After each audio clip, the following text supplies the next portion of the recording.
আমি তোমাদের সমস্ত যুবককে হাত জোর করে অনুরোধ করলাম, দোস্ত আমার, তোমরা আল্লাহর নাফরমানি ছেড়ে দাও, মোবাইলের আসক্তি ছেড়ে দাও, নারীর লোভ ছেড়ে দাও। বন্ধু, আমি যদি পারতাম তোমাদের প্রতিটা যুবককে বুকে চড়াইয়া বলতাম, আমার যদি সুযোগ হইতো তো আমি চোখের পানি ফেলে বলতাম।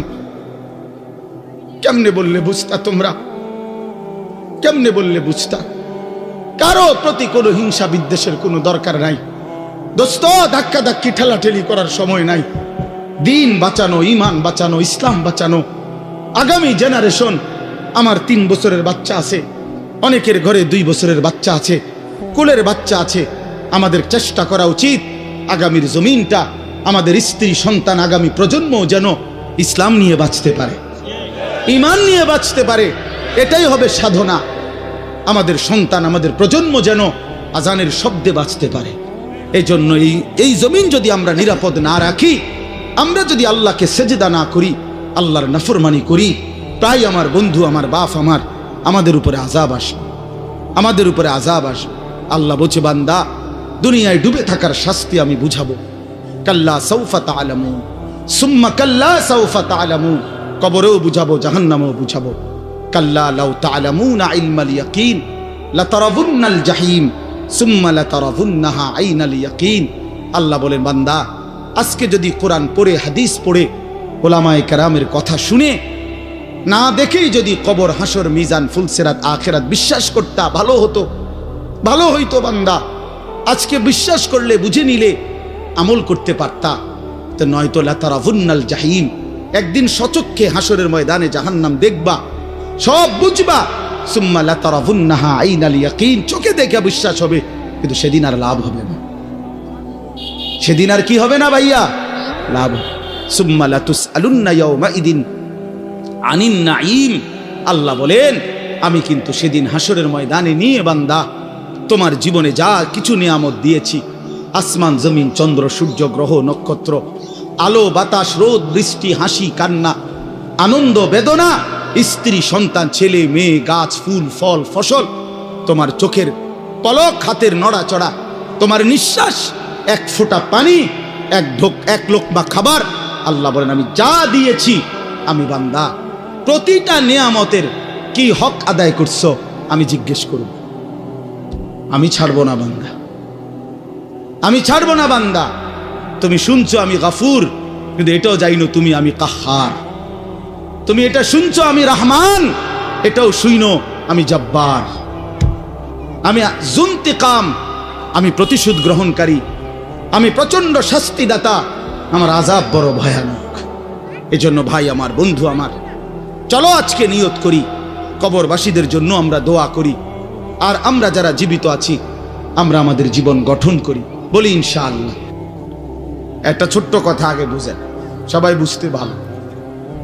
কোরআনুল কারীমের মধ্যে আছে, হযরত মূসা আলাইহিস সালামকে আল্লাহ তাআলা প্রথম যখন তুর পাহাড়ে, আমরা সবাই জানি যে আল্লাহ তাআলা মূসা আলাইহিস সালামের সাথে তুর পাহাড়ে কথা বলছেন বহুবার, মানে ওয়াহি নাজিল করছে। আল্লাহর কথা মানেই ওয়াহি। তো প্রথমবার যখন মূসা আলাইহিস সালাম তুর পাহাড়ের ওই টিলাতে উঠলেন, তো সেখানে আল্লাহ তাআলা স্পষ্ট কোরআন শরীফে আছে, আল্লাহ তাআলা প্রথমেই বলে দিছেন, ইন্নী আনা রব্বুক ফাখলা'না আলাইক। মূসা, আমি তোমার রব, আমি তোমার মহান মালিক আল্লাহ। তুমি ফাখলা'না আলাইকা, তোমার 2টা জুতা খুলে ফেলো, 2টা জুতা খুলে ফেলো। আনা আখতারতুকা, আমি তোমাকে নির্বাচিত করেছি। ফাসতামি' লিমা ইউহা, অতএব আমি যা ওয়াহি নাজিল করতেছি, বলতেছি, তা মনোযোগ দিয়ে শোনো। তাহলে এখন কি বোঝা গেল? তাফসীরের মধ্যে আছে, জুতা খুলতে বললেন কেন? প্রশ্ন হলো, জুতা খুলতে বললেন কেন? কথা বললে বলবে। তো আল্লাহ তাআলা এটা বুঝাইছেন, মূসা, আমি রব্বুল আলামিনের কথা শুনবার আদব জুতা খুলে বসা,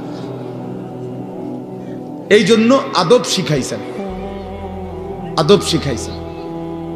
কোরআন সুন্নাহর ইলমের মধ্যে, কোরআন সুন্নাহর জ্ঞানের মধ্যে একটা জিনিস ভীষণ জরুরি, সেটা হলো আদব। দুইটা জিনিস একসাথে গঠন করতে হয়। এজন্য আমাদের মাদ্রাসাগুলোতে দুই জিনিস একসাথে পড়ায়, একটা হলো ইলম আর একটা হলো আদব। এজন্য মাদ্রাসাওয়ালারা তাদের বাচ্চাদেরকে যেমন পড়ায়, তো বাচ্চার ওযু, গোসল, চলা ফেরা, উঠা বসা, কথাবার্তা, চাল চলনের দিকেও নজর রাখে, যে ছেলেটা দাঁড়াইয়া পেশাব করে কিনা, ছেলেটা টয়লেট পেপার ব্যবহার করে কিনা, দস্তরখান বিছায়া খানা খায় কিনা, বাবা মাকে সালাম দেয় কিনা, ইত্যাদি ইত্যাদি। মানে শুধু শব্দ মুখস্থ করছে, পড়া দিছে, পড়া নিছে, এটা না, তার সাথে সাথে তার জীবন গঠন হচ্ছে কিনা, আদব শিখতেছে কিনা, আখলাক শিখতেছে কিনা, এইটা হলো একই সাথে লক্ষ্য থাকে। এই জন্য হাদিসের মধ্যে আছে, আমাদের প্রিয় নবী সাল্লাল্লাহু আলাইহি ওয়াসাল্লাম বলছেন, আল্লামানি রব্বি ফা আহসানা তালিমি ওয়া আদ্দাবানি রব্বি ফা আহসানা তাদিবি। এই একটি হাদিসে নবীজি দুইটা কথা বলছে, যে আমার আল্লাহ আমাকে সর্বোত্তম ইলম জ্ঞান শিখিয়েছেন এবং আমার আল্লাহই আমাকে সর্বোত্তম আদব শিখিয়েছেন। তাহলে একই সাথে বলছে নবীজি, আল্লামানি রব্বি আদ্দাবানি রব্বি, আল্লাহই আমাকে ইলম শিখিয়েছেন, আল্লাহই আমাকে আদব শিখিয়েছেন। কেন নবীজি বাম পাও দিয়া টয়লেটে ঢুকছেন? কেন ডান পাও দিয়া মসজিদে ঢুকছেন? মনে করেন এই যে প্রতিটা নড়াচড়া, হাত্তাল হারাকাত ওয়াস সাকানাত, নবীজির প্রতিটি স্থিরতা, প্রতিটা নড়াচড়া, সবটাই আল্লাহ তাআলার ফয়সালা, আল্লাহ তাআলার পক্ষ থেকে নির্ধারণ করা। তিনি সাহাবীদের সাথে পরামর্শ করছে অথবা নিজে নিজে ভাবছে যে কেমনে শুইলে ভালো হয়, কেমনে হাঁটলে ভালো হয়, না না, আল্লাহ তাআলার পক্ষ থেকে নির্ধারণ করে দেওয়া। এই জন্য বাপ, এটা জরুরি বিষয়। এটা আল্লাহর কোরআনের মজলিস, বরকতময় মজলিস। এখানে জুতা খুলে আল্লাহর কথা শুনলে বরকত হবে, এটা আদব। সবাই যারা মুসা আলাইহিস সালামের ওই ঘটনাটা জানে, কোরআন শরীফে স্পষ্ট আছে যে তখন প্রচন্ড ঠান্ডা ছিল, ভীষণ ঠান্ডা, কুয়াশা, নিচে বরফ। মুসা আলাইহিস সালামের স্ত্রী, ওই যে শুআয়ব আলাইহিস সালামের মেয়ে, যাকে তিনি 10 বছর পরে বিয়ে করে আনতেছিলেন, উনি প্রচন্ড শীতে কাঁপতেছিল। এই সময় মুসা আলাইহিস সালাম একটু আগুনের তালাশে তুর পাহাড়ের ওই টিলার মধ্যে উঠছিলেন।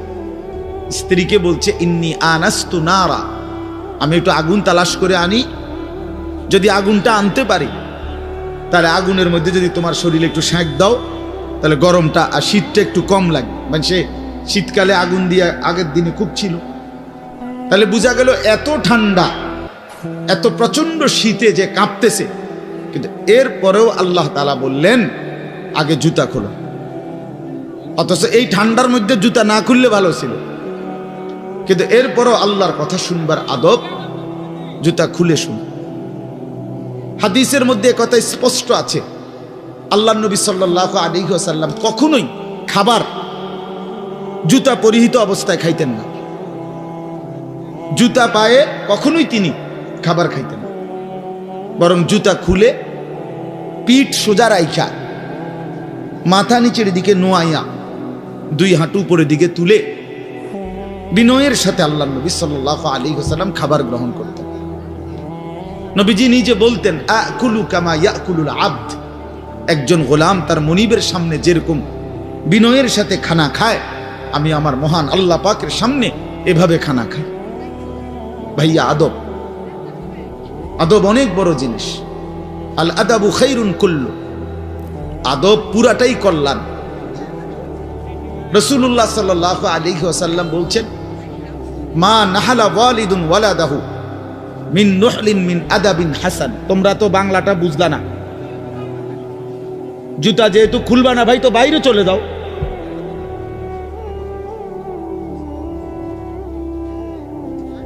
আশ্চর্য মানুষ। না না, অনেকের আছে গাদ্দারি স্বভাব, যে আমি যেমনি আছি এমনি শুনবো। এটা সিধা করতে হবে। জিন্দেগি যদি সোজাই না হয় তো বললাম কারে, বললাম কাকে? শুধুই কেবল ভাইয়া শুনলাম একজনের পরিচিতি আছে, একজনের জনপ্রিয়তা আছে, একজনের সুর আছে, একজনের টান আছে, একজনের জোরে গলার আওয়াজ আছে। তো এই কারণে জড়লাম। কি ফায়দা এতে ভাই? কথা বোঝেন নাই? আমারে মনে করেন 1 কোটি মানুষ চিনে, তো আপনার লাভ কি? আমারে 10 কোটি মানুষ চিনে, সারা পৃথিবী চিনে, তো আমারে চিনলে তোমার লাভ কি? তুমি কি বদলাইলা এটা না দেখার বিষয়। আমি আমার জন্য কি গ্রহণ করলাম, এখানে কার জনপ্রিয়তা আছে না নাই, এটা দিয়ে কে ঘাস কাটে? জনপ্রিয়তা দিয়া হয় কি? কিচ্ছু না, কিছুই না। পৃথিবীর জনপ্রিয় অজনপ্রিয় সব মানুষই ভাত খায়, তো আর জনপ্রিয়তার আলাদা ভ্যালু কি? ঘুম যায়, পেশাব পায়খানা করে, তো আর এনে কি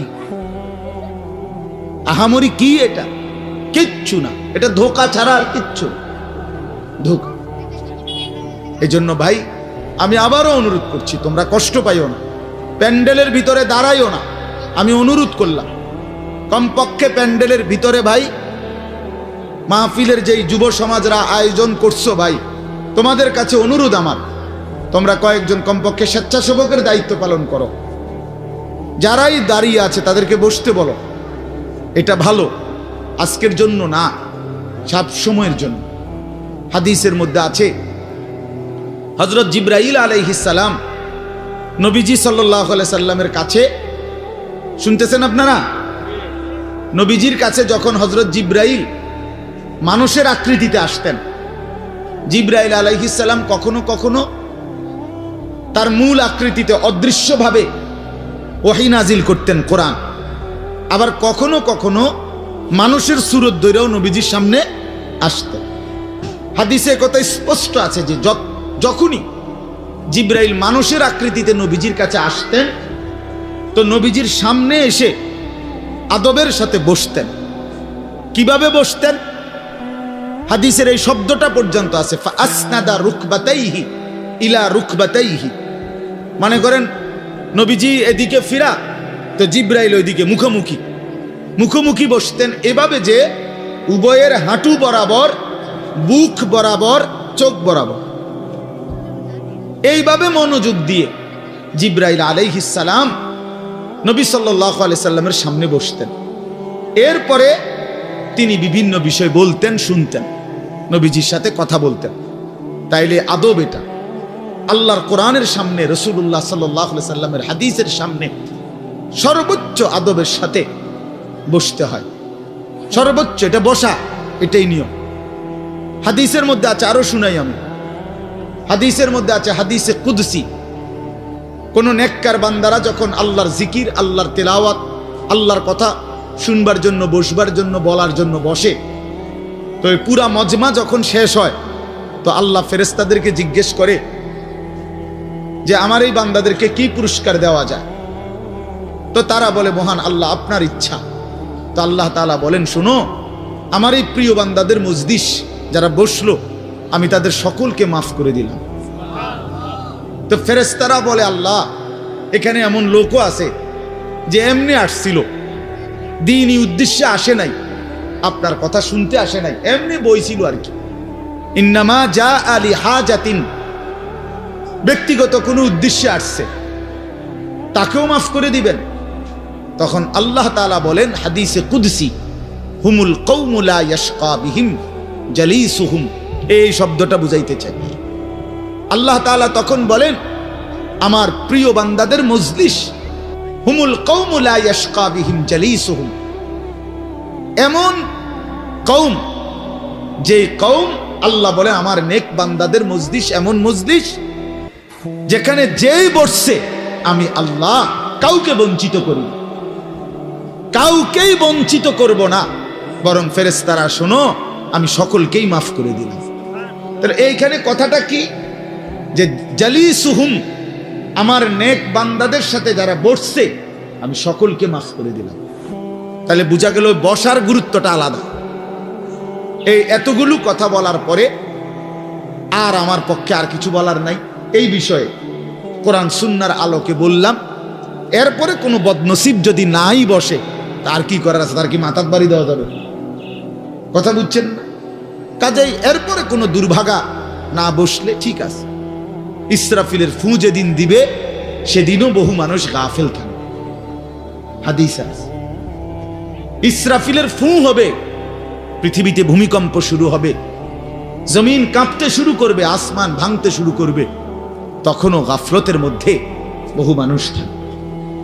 এই অবস্থাতেই মৃত্যু হবে, এই অবস্থাতেই হাসর হবে। কাজেই গাফেল থাকবেই, গাফেল থাকবেই। এই জন্য আল্লাহ তাআলা আমাদের প্রত্যেককে আল্লাহর কথা, কোরআন সুন্নাহর কথা মনোযোগ দিয়ে আন্তরিকতা নিয়ে শুনবার তৌফিক দান করেন। এবার আর একটা কথা, ছোট্ট কথা, সেটা হলো ভাই, মেহেরবানি করে প্রত্যেকে এই যাদের হাতে মোবাইল, এই হাতে ধরা এই মোবাইলগুলো নামায় ফেলো। আল্লাহর ওয়াস্তে আমার এই কথাটা রাখো, ভালো হবে। আমি তোমাদের কল্যাণের জন্য বললাম। আল্লাহর ওয়াস্তে এই হাতের মোবাইলটা অল্প একটু সময়ের জন্য আমি অনুরোধ করলাম, এটা নামাইয়া এটা বন্ধ করে দাও। এমনি শুনো, চেহারার দিকে তাকাইয়া শুনলে দোস্ত ভালো হবে, মনোযোগ বাড়বে, দিলে কথা জমে। শুধু মোবাইলটা ধরে রাখলে একটা বড় সমস্যা হলো নিজের অন্তরের মধ্যে জেহানে থাকে এটা যে আমার মোবাইলে উঠতেছে কিনা, এই সেজন্য সারাক্ষণ নজর এটার দিকে থাকে। আর একটা মনোবিজ্ঞানীদের একটা কথা হলো, মানুষের অন্তর একসাথে দুই জিনিস ভাবতে পারে না। এটা একটা কি পরীক্ষিত কথা, দিলে একই মুহূর্তে দুই জিনিস ভাবে না, এটা রাইখে তোমার আরেকটা ভাবতে হবে। তাহলে এখন যেহেতু তোমার ফিকিরে মনোযোগ মোবাইলটাতে উঠতেছে কিনা ঠিক মতো, তাহলে আর নিজের জন্য কিছু গ্রহণ হবে না। মোবাইলে উঠছে ঠিক আছে, সুন্দর, আওয়াজও ক্লিয়ার হয়েছে, পুরা বয়ানটাও উঠছে, তো এরম তো ওয়াজ লাখ লাখ আছে মোবাইলে। নিজের জন্য কি হলো? আমার দিলের জন্য আমি কি নিলাম? আমার নিজের জন্য আমি কি নিলাম? এই জন্য দোস্ত, এটা জরুরি বিষয়, এটা গুরুত্বপূর্ণ বিষয় যে নিজের জন্য গ্রহণ করা। তু আগার মেয়েরা নিহি বানতা না বান, আপনা তো বান। ভারতীয় উপমহাদেশের একজন বিখ্যাত বুজুর্গ বলছেন, সৈয়দ আবুল হাসান আলী নদভী রহমতুল্লাহ আলাই, হে যুবক, যদি তুমি মানুষের কল্যাণ, সমাজের কল্যাণ, কারো কোনো উপকার যদি করতে নাও পারো, আপনা তো বান, নিজের ভালোটুকু তো করো, নিজের কল্যাণটা তো কমপক্ষে ভাবো, নিজেরে কমপক্ষে সুন্দর বানাও। আমি কে? আমি কোত্থেকে আসলাম? আমারে কে বানাইলো? আমি কোত্থেকে আসলাম? কেন বানাইলেন? আমি ফিরে যাব কোথায়? প্রতিনিয়ত দোস্ত, বন্ধু আমার, বাপ আমার, যে মানুষগুলো কবরে চলে যায়, তাদেরকে কে নিয়ে যাচ্ছে? কেউ তো নিজের থেকে মরতে চায় না, আত্মীয় স্বজনও তো কারো মৃত্যু চায় না, কিন্তু একজন অদৃশ্য মালিক নিয়ে যাচ্ছে। কেন নিয়ে যায়? কেন নিয়ে যাচ্ছেন? কোথায় নিয়ে যাচ্ছেন?